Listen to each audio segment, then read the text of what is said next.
Dream আইজের প্ল্যাটফর্মে প্রত্যেককে স্বাগত জানাই। আজকে আমরা শিখব হ্যাজ হ্যাভের ব্যবহার। হ্যাজ হ্যাভ মানে আছে। তো হ্যাজ হ্যাভ শেখার আগে প্রথমে আমাদেরকে পার্সনটাকে ভালো করে জানতে হবে।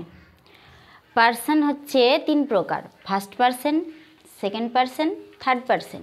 ফার্স্ট পার্সন কোনগুলো? আই, উই মানে আমি, আমরা।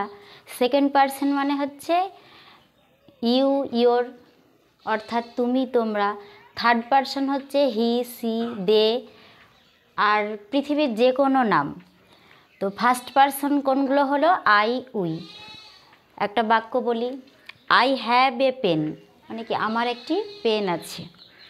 সেকেন্ড পার্সন থেকে ইউ হ্যাভ এ টয় তোমার একটি খেলনা আছে। Third person he has a box তার একটি বাক্স আছে।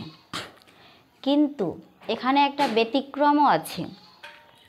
থার্ড পার্সন যদি সিঙ্গুলার নাম্বার হয় তাহলে তার পাশে হ্যাজ বসবে, কিন্তু যদি প্লুরাল নাম্বার হয় তাহলে তার পাশে হ্যাভ বসবে। আরও একটা ব্যতিক্রম, সেটা হলো যদি থার্ড পার্সন সিঙ্গুলার নাম্বার হয় এবং নাবাচক বাক্য হয় তাহলে তার পাশে কি বসবে? হ্যাভ বসবে।